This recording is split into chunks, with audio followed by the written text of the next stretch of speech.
pagi anak-anak.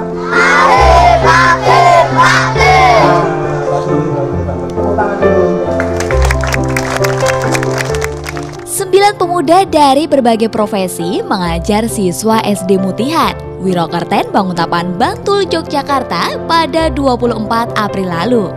Mereka berbagi cerita tentang asiknya profesi masing-masing. Dan inilah para profesional muda ini.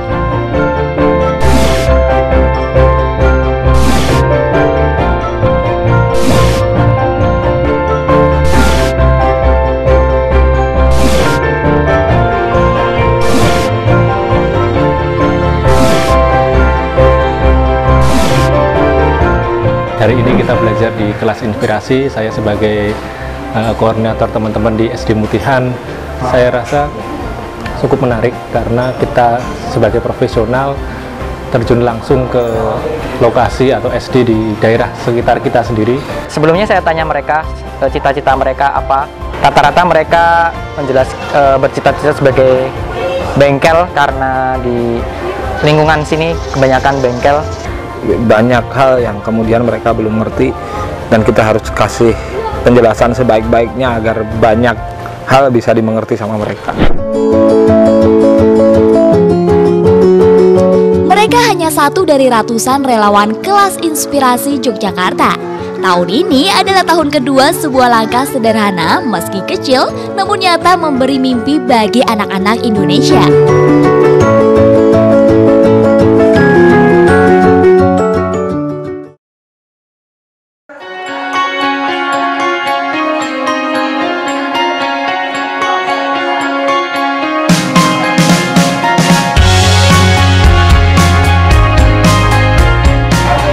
Saya Teguh, profesi saya sebagai insinyur. Saya bercerita tentang bagaimana insinyur itu dan bagaimana bisa menjadi insinyur itu kepada adik-adik SD. Saya kebetulan tadi dapat kelas 3, 2, dan 5. Ada banyak cerita dari 3 kelas tersebut dengan 3 situasi yang berbeda.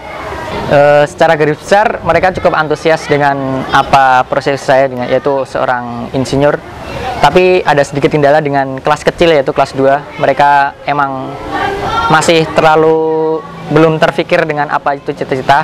Namun untuk kelas 3 dan kelas 5 mereka sangat antusias tentang profesi saya. Sehingga saya harap dengan adanya kelas inspirasi ini wawasan terhadap cita-cita mereka akan semakin meluas.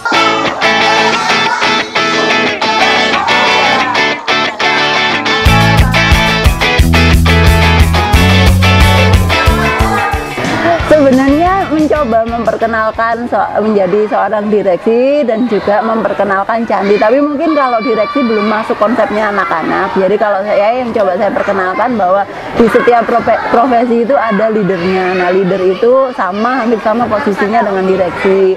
Dan juga yang lain mungkin saya encourage anak-anak buat mau sekolah tinggi ya, karena apapun itu sebenarnya pendidikan kan kunci untuk mendapatkan profesi yang baik. Memang pertama kan dengan kelas 1, anak kelas 1. Kalau dulu memang sebenarnya sudah pernah ya kelas inspirasi, kelas 1 juga. Tapi kalau sebelumnya saya lebih well prepared. Yang tadi memang nggak menyiapkan apa-apa buat anak-anak untuk dimainin. Jadi mereka memang tidak ada distraksi sama sekali. Terus juga ada beberapa yang berantem. Jadi beberapa sempat nangis. Ada 4 anak yang nangis secara bersamaan. Jadi itu memang agak shock juga. Ada beberapa anak yang memang ternyata suka dengan candi. Tapi sebagian besar masih yang anggap oh ke candi itu capek, oh candi itu cuman batu, candi itu belum mengetahui mungkin bahwa candi itu adalah tempat ibadah umat beragama tertentu itu juga. Tapi saya rasa mungkin karena masih kelas 1 jadi masih wajar ya untuk selalu diperkenalkan. Saya rasa juga tugas dari guru keluarga untuk memperkenalkan apa itu candi dan apa pentingnya buat anak-anak zaman sekarang mengetahui makna dari candi itu.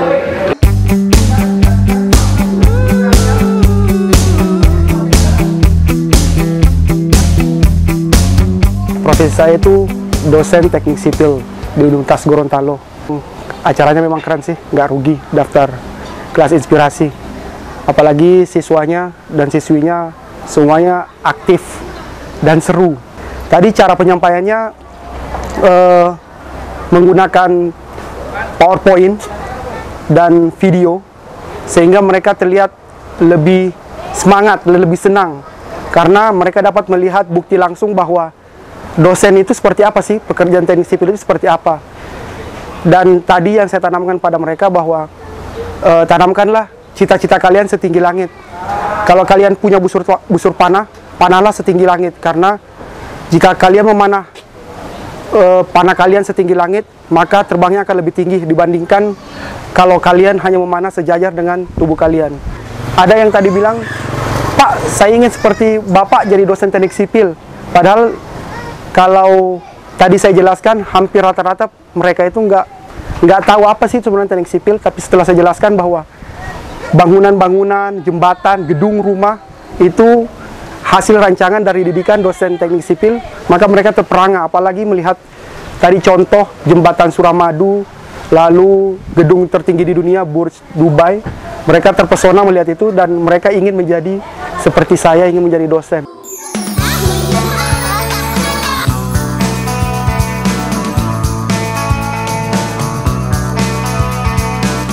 Tadi saya mengenalkan profesi sebagai copy editor. Tadi saya metodenya itu ngasih latihan mengoreksi naskah. Pertamanya anak-anak nggak mudeng, ini gimana, bingung. Tapi setelah dikasih tahu caranya, lama-lama bisa. Yang agak membingungkan mungkin pas kelas 3 itu agak susah mengenalkan soal ngoreksi naskah. Dia banyak bertanya, ada yang bertanya umur ibu berapa gitu kan, gitu. Itu aja, lucu aja sih pertanyaannya.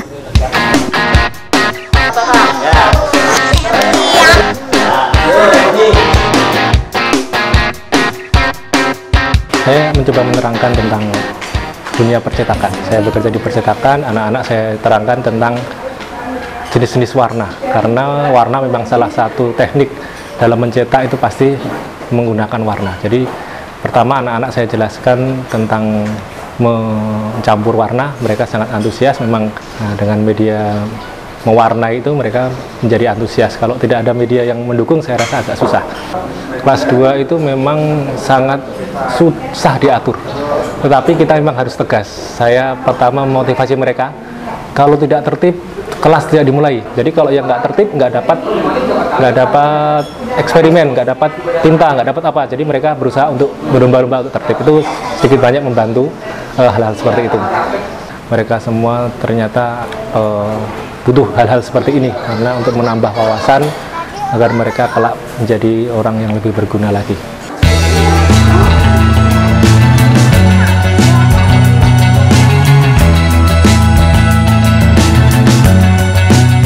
Saya tadi ngajar kelas 2 sama kelas 5, ngajarin mereka membatik dan memberi pendapat kepada mereka bahwa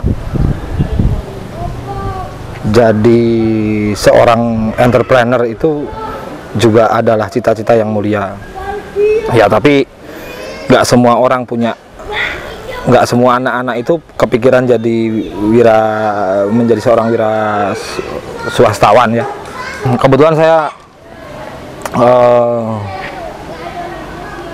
punya usaha batik dan kemudian ada 470 orang pekerja di sana. Batik tulis, dan saya ingin anak-anak ini ngerti bahwa batik tulis itu tetap harus dijaga sampai kapanpun gitu. Di kelas 2 saya nggak menemukan kesulitan berarti ya, karena kemudian konsentrasi mereka malah jadi fokus kepada malam dan canting yang saya bawa gitu. Ya asik, semuanya akhirnya bisa membatik walaupun di kertas, di kain ukuran 30 x 30 cm. Terus yang di kelas 2 selesai semua, tapi pindah ke kelas 5 karena waktunya hampir selesai. Hanya sebagian yang bisa membatik. Yang membuat saya terkesan, ada satu anak kelas 2 tadi bilang, bapak saya penjahit dan saya ingin punya perusahaan jahit besar gitu. Terus di kelas 5 tadi ada seorang cewek, yang lainnya punya cita-cita dokter, ada yang jadi polisi, ada yang jadi pemain sepak bola. Dia bilang, saya ingin jadi model gitu. Bagi saya, satu garis dari apa yang saya lakukan hari ini ternyata ada 1 atau 2 orang yang membekas di kepala mereka gitu.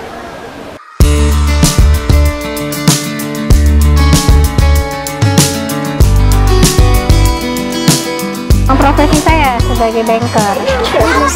Sebenarnya bingung ya, karena untuk ngajar anak-anak banker ini terlalu, kan nggak, anak-anak belum bisa buka rekening, belum bisa dan lain sebagainya.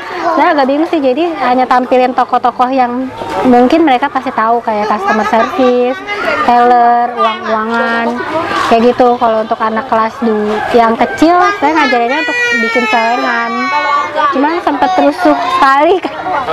Iya, karena lebih susah dikontrol kalau yang kecil-kecil itu, karena belum paham kan. Kalau dilihat cita-citanya sih mereka nggak ada yang mau jadi bankers ya, dan memang sulit. Mungkin kan tuh sambil berjalannya waktu kan baru bisa kelihatan gitu. Cuman sejauh ini sih setidaknya mereka tahu di bank itu kegiatannya ngapain, pertukaran uang seperti apa. Saya pesan intinya sih tersampaikan lah.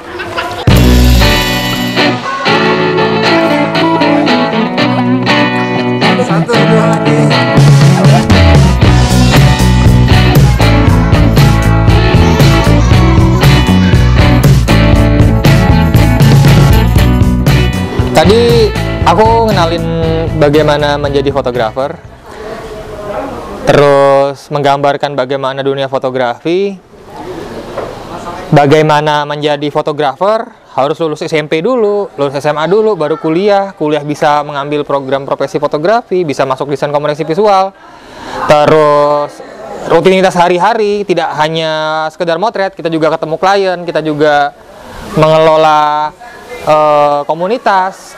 Lalu kita coba tadi ngebuat kelompok, kita praktek ngebuat viewfinder atau kamera-kameraan yang semasa kecil dulu sebenarnya emang pengalamanku pribadi. Reaksi-reaksi anak-anak relatif wajar. Hanya beberapa kasus ketika pertanyaan-pertanyaan yang apa saja bidang-bidang yang berada di dalam dunia fotografi selain fotografer. Untuk anak kelas 2 SD, untuk anak kelas 3 SD, mereka cukup cerdas menjawab tentang kostum. Mereka bilang makeup artist. Artinya di situ untuk masalah pengetahuan tentang pemahaman fotografi itu sendiri, mereka cukup banyak gitu. Gak nyangka bahwa antusias kelas itu benar-benar gemuruh, kalau ricuh karena ingin membuat kelompok dan membuat viewfinder tadi yang aku bilang.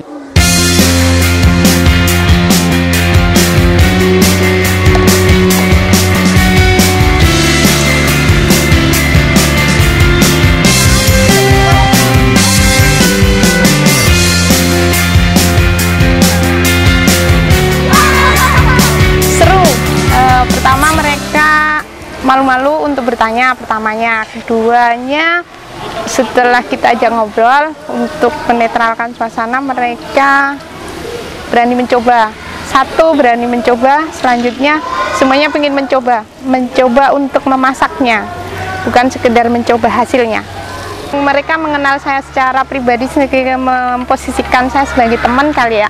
Jadi saya ajak ngobrol, cita-cita mereka apa, ya, semua mereka mengikuti proses pembuatannya. Menunya ke keripik bayam tadi, ya, bumbu-bumbunya kita kenalin dari yang belum dihaluskan, dari bahan dasarnya, campuran tepungnya. Bayam itu pertama mudah didapat di daerah kita, di lingkungan adik-adik juga banyak, mereka tidak akan asing dengan bayam.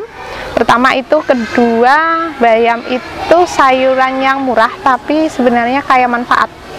Dan rata-rata adik-adik itu kurang suka dengan sayuran. Nah, salah satu pengenalan sayuran supaya bisa dikonsumsi oleh mereka adalah dengan inovasi bahwa sayuran itu bisa dikonsumsi dalam bentuk apapun.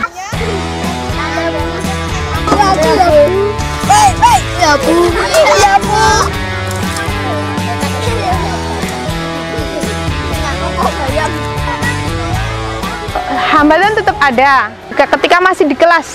Ketika masih di kelas, mereka lebih cenderung ramai dan ingin ngobrol sendiri.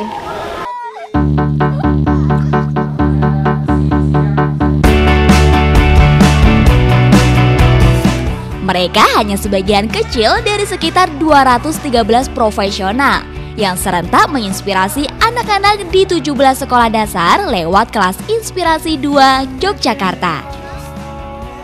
Merekalah para pejuang modern yang berani turun tangan dan memiliki keyakinan pada pengabdiannya. Bagi mereka, menginspirasi satu hari membangun sejuta mimpi anak Indonesia.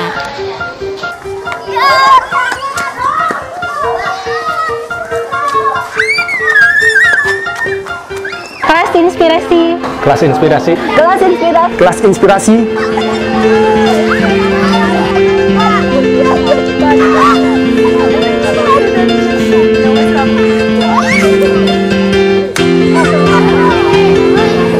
Kelas inspirasi nyanting yuk.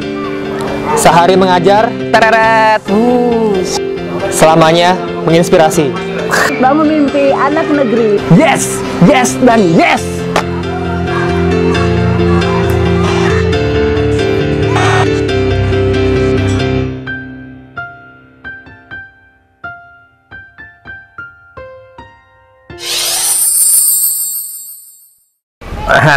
Nyanting.